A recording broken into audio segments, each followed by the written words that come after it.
Good morning Varinder. Weekend पर नतीजों की है लंबी लिस्ट और पहले शुरुआत करते हैं दमदार नतीजों से और वो दमदार नतीजे भी दिग्गज कम चुके हैं। पहले बताएं लार्ज कैप्स में कहाँ फोकस है? Good morning sir. आज लिस्ट बहुत लंबी है, सो अगर आपकी परमिशन हो तो लेट्स ओनली फोकस ऑन अच्छे रिजल्ट्स और जी। जहां पे इनएक्सपेंसिव वैल्यूएशन है, बिकॉज मेरे पास वही लिस्ट 8-9 स्टॉक्स की है। राइट। तो बड़े स्टॉक्स में sir honestly PSU banks all the way. हमने देखा कैनरा बैंक के नंबर्स कैसे आए सर। बॉब और एसबीआई वर एक्सीलेंट एक्सीलेंट में आपको 2-3 नंबर देता हूं सर मैं। बैंक ऑफ बड़ौदा में इसके जो नेम्स है सर हाईएस्ट है लास्ट 7 साल में, और इसकी जो एसेट क्वालिटी है वो 24 क्वार्टर में बेस्ट है सर। इसमें एक ही number sir, but of course apart from the slippages and gross NPA net NPA, वो आप देखिए वो भी इंप्रूव हुए हैं क्वार्टर क्वार्टर। और सर ये क्या है ना कि प्रोविजंस अगर आप देखेंगे, जो प्रोविजंस पहले लेते थे, हम देखते थे 3-4 साल पहले और 3-4 क्वार्टर पहले के प्रोविजनिंग ज्यादा होती थी, जिसके कारण जो प्री प्रोविजनिंग ऑपरेटिंग प्रॉफिट होता था वो हमेशा नंबर ज्यादा आता नहीं था। अभी वो प्रोविजनिंग हो ही नहीं रही है, बिकॉज हमने जितना भी कचरा था वो साफ हो चुका है। तो अभी I am not worried about restructured book और स्लिपेजेस और ग्रॉस एनपीए और नेट एनपीए, तो वो पास की बात हो चुकी है। अभी अगर आपको फोकस करना है तो आप दो चीजें फोकस करिए सर, और एक ही चीज में फोकस करिए कि एडवांसेस कितने हो रहे हैं, लोन बुक कितना बढ़ रहा है। कि बिकॉज अगर आपके पास पैसा तो बहुत पड़ा है अभी बैंक्स के पास, क्या वो बैंक्स पैसा आगे दे रहे हैं कि नहीं दे रहे हैं, जिससे हमें पता चलता है कि हमारी इकोनॉमी मूव कर रही है कि नहीं कर रही है। तो अगर आप बैंक ऑफ बड़ौदा का देखें सर, इसके एडवांसेस 5.2% क्वार्टर क्वार्टर ऊपर गए हैं। मगर मैंने ये नंबर बहुत टाइम के बाद देखा है सर, कि जहां पे पीएसयू बैंक्स का हम देख रहे हैं कि एडवांसेस ऊपर जा रहे हैं, apart from the names and asset quality being the best for the company. 0.8 book पे ट्रेड करता है sir. 0.8 is nothing for this bank, मगर ये 1.5 टाइम्स भी हो सकता है, आगे जाके हो सकता है।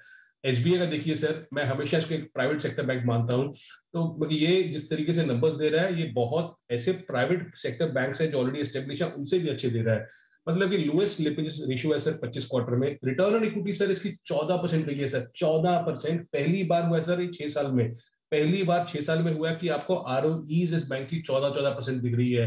रिटर्न रेशियोज अगर आप बोलो, आरओए देखो 24 क्वार्टर हाई है, return on equity 25 quarter high है। इसमें अगेन सर जो सिक्वेंशियल एडवांसेस ग्रोथ आई है, जो सबसे जरूरी नंबर होता है, जो मैं आपको बोल रहा हूँ, जो 5.2% बैंक ऑफ बड़ौदा में आया था, एसबीआई में 5.5% आया सर। तो ये जो नंबर जब बढ़ेगा ना सर, तो आपको पता चलेगा, देखो जब तक बैंक पैसा नहीं देगा तब तक वो कमाएगा क्या। तो ये बहुत जरूरी चीज है। 5.5% सिक्वेंशियल एडवांसेस ग्रोथ हुई है, वो बहुत ही शानदार है सर। अदरवाइज अगर आप स्लिपेजेस देखो, जीएनपी देखो, एनएनपीए देखो, सबका अच्छा ही आया है, बाकी कोई प्रॉब्लम नहीं है। और 1.3 1.4 टाइम्स पे ट्रेड करता है ये बैंक। और अदर प्राइवेट सेक्टर बैंक्स आपको पता है, कोई 2 टाइम पे है, कोई 3 टाइम पे है, कोई अलग अलग लेवल्स पे है। बट क्या ये 2 टाइम पे जा सकता है? एसबीआई जा सकता है मेरे हिसाब से। तो banks were clearly the winner sir उस कैटेगरी में। एक बिल्कुल। तो सर वी जी। न्यू की हाँ भी कि कुछ कुछ ये जो opening up of economy trades है, जैसे आप डेल्टा कप की बात करते रहते हो, आप होटल्स की बात करते रहते हो, मॉल्स की बात करते रहते हो, उस तरीके से इंडिगो के नंबर देखिए सर। पर इंडिगो में दो चीजें हुई है सर। एक तो बोर्ड का स्टेबलाइजेशन हो रहा है, जो भाटिया साहब जो है अभी सीईओ बन चुके हैं, now they are focusing only on the international routes and everything. तो वो बोर्ड का जो एक मनगठन हुआ है कि हाँ भी भैया एक फोकस आ गया, वो बहुत बड़ी बात है। तो वो है। दूसरा इसके नंबर्स देखिए sir, I think the yields what the company reported were the highest ever. बहुत टाइम के बाद मैंने देखा कि ये जो पीए पैसेंजर यील्ड्स बोलते हैं, they came at 19% up Y on Y और 5% up quarter quarter. I think these are the record yields what the company has reported. Otherwise number देखिए सर, कि हमने सोचा था कुछ 8,500 करोड़ का ये सेल्स करेगा, 8,500 करोड़ के सामने 9,300 करोड़ का इसने सेल्स किया। एबिटार, जो एबिटार बोलते हैं, इसमें 2,000 करोड़ आया sir.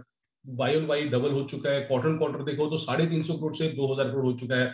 I think this is one very very very strong large cap. अगर किसी को 5 साल का व्यू है इस इंस्टीट्यूशन को लेकर रखने का सर, आज भी प्राइस अर्निंग 35 टाइम पे ट्रेड करता है, तो बहुत महंगा स्टॉक नहीं है ये IndiGo. Then Tata Steel sir, expectations बहुत कम थी, बिकॉज सबको पता था कि हमें किस तरीके से प्राइसेस कम हुए जा रहे हैं। वो हमें जेएसडब्ल्यू स्टील के रिजल्ट्स में भी दिखा। तो सबको मालूम था कि ये होने वाला है, but I think they perform better than what was expected on the street. अगर आप नंबर्स देखो सर, मतलब एबिटा मार्जिन 26% आए, 26.5% आए, एक्सपेक्टेड थे 25% आएंगे। स्टैंड लोन एबिटा पर टन हाइयर आया, क्वार्टर क्वार्टर कम हुआ है, बट एक्सपेक्टेड था कि 25,500 आएगा। 25,500 के सामने 28,500 एबिटा पर टन स्टैंड लोन आया। इवन यूरोप का एबिटा सर मेरे ख्याल में अच्छा हुआ है, $183 पे आया, एक्सपेक्टेड था 180 पे आएगा, तो वो भी अच्छा हुआ। नेट डेट रिड्यूस हो ही जा रहा है, हो ही जा रहा है, हो ही जा रहा है, और स्टॉक सर करेक्ट हो चुका है। आज 4.5-5 के ईवी पर एबिटा पे आपको ये कंपनी मिल रही है। तो I think they did very very well compare to what was expected on the street. और अगर मैं सर अभी छोटे स्टॉक्स पे आ सकूं, इफ इट्स परमिटेड। हाँ बिल्कुल बताएं, छोटे स्टॉक्स जहां नंबर्स दमदार हैं। जीएनएफसी सर, बाकी जस्ट वाओ रिजल्ट्स, बाकी आई डोंट नो कि इतना सस्ता स्टॉक क्यों मिलता है, 5 टाइम पे ट्रेड करता है सर। बल्कि एक नंबर देता हूं सर, इसका जो क्वार्टर का प्रॉफिट आया है इस बार, और ऑफ कोर्स 7,000 करोड़ का इसका मार्केट कैप है सर, और ये ध्यान रखने लायक बात है, इसका क्वार्टर का प्रॉफिट 550 करोड़ आया सर। दीपक नाइट्राइट जिसका मार्केट कैप कुछ 32,000 करोड़ है सर, 32,000 करोड़, उसका लास्ट 2 क्वार्टर में मिला के 500 करोड़ का प्रॉफिट आया था। तो आपको मैग्नीट्यूड मालूम चल सकता है कि किस तरीके से जीएनएफसी ने क्या नंबर, सॉलिड नंबर्स दिए हैं, और आज भी 5 टाइम पे ट्रेड करता है। Why these numbers came so strong? Just because of chemical segment, जो इसकी सेगमेंट है, केमिकल सेगमेंट का अगर आप सेल्स देखेंगे सर, तो 986 करोड़ से बढ़ के 1600 करोड़ हुआ, और उसका एबिट मार्जिन जो है, एबिट एबिट बोलते हैं, एबिट 300 करोड़ से 323 करोड़ से 614 करोड़ हुआ, तो ऑलमोस्ट डबल हो चुका था chemical segment. The chemical segment has been firing for GNFC left, right and centre, and I think this was the highest profit reported by the company. Auto ancillary में sir, छोटा space में एक company जो हमें बहुत शानदार लगती है, और एज अ डिस्क्लोजर हमने अपने क्लाइंट्स को रेकमेंड किया हुआ है, ऑटोमोटिव एक्सेल। बहुत कम कंपनीज है सर जिनका क्वार्टर क्वार्टर सेल्स भी ऊपर आया और क्वार्टर क्वार्टर मार्जिन भी ऊपर गए in that auto ancillary pack, because cost inflation सब कहीं है, कॉस्ट इन्फ्लेशन सब कहीं है। उसके बावजूद देखिए सर, वाई ऑन वाई की बात नहीं करूंगा मैं, क्वार्टर क्वार्टर की बात करूंगा, सेल्स 20% ऊपर आया, क्वार्टर क्वार्टर एबिटा 57% ऊपर आया, और मार्जिन 7% से इंप्रूव होकर 9.5% चले गए हैं। आज भी ये 13-14 टाइम FY24 पे ट्रेड करता है सर कंपनी, बहुत सस्ता स्टॉक है, and very very strong set of numbers coming from there. And last space which we love sir, again and again, again and again, again and again, is the sugar pack. Just see the numbers coming in this sir. हमने देखा कि जिस तरीके से अवध के numbers आए थे, त्रिवेणी के नंबर्स आए थे, now look at the numbers coming from Dalmia Bharat. क्योंकि डालमिया भारत में कि आप देख सकते हो सर, ये कंपनीज अभी है, ये एक्सपेंशन ऑफ मार्जिन चल रहा है। मतलब कि जो ये 10% मार्जिन करते थे, अभी 15% मार्जिन पे, और कुछ कंपनीज 20% मार्जिन पे चली गई है। और अभी तक तो सर इनकी कैपेसिटी लाइव नहीं हुई है। जब कैपेसिटी लाइव होगी तब आप सोचिए इनके नंबर्स और कितने शानदार आएंगे आगे जाके। क्योंकि इन्होंने भी बोला कि इन्होंने एक्सपेंशन की है कैपेसिटी की, 260 के एलपीडी से 540 के एलपीडी, और उसमें से कमीशनिंग दिसंबर में हुई है, जनवरी में हुई है। तो ये क्वार्टर आप सोचिए कि कितना और स्ट्रांग आएगा, बिकॉज लाइव कमीशनिंग ऑफ डिस्ट्री हो चुकी है इस क्वार्टर में। अगेन सर, मेरे ख्याल में जो डालमिया भारत का जो मार्जिन एक्सपेंशन हुआ 510 बेसिस पॉइंट का, it was the highest among the pairs. मैंने नहीं देखा किसी और कंपनी में इतना अच्छा मार्जिन आया हो। एबिटा 58% ऊपर था सर, मार्जिन 9% से 14.5% हो गए, प्रॉफिट 50% ऊपर था, और अभी भी 10 टाइम पे ट्रेड करता है डालमिया भारत शुगर। अगेन मतलब जब भी शुगर की बात आए सर, डिस्क्लोजर है कि we have recommended over clients, ठीक है ना, तो बार बार मैं रिकमेंडेशन डिस्क्लोजर नहीं दूंगा। मगध शुगर देखिए सर, क्वार्टर क्वार्टर पे मैसिव मैसिव जंप आया। I understand that in some of the sugar companies आपको इन्वेंट्री गेन दिखेंगे, जहां पे आपको नंबर्स दिखेंगे बहुत ज्यादा बढ़ गए हैं, बट इनका जो मगध का एक ही चीज अगर आप लेना चाहो, की टेक अवे ये है कि इसका जो एवरेज शुगर रियलाइजेशन है सर इस क्वार्टर का 37 रुपए था, 37 रुपीज पर केजी।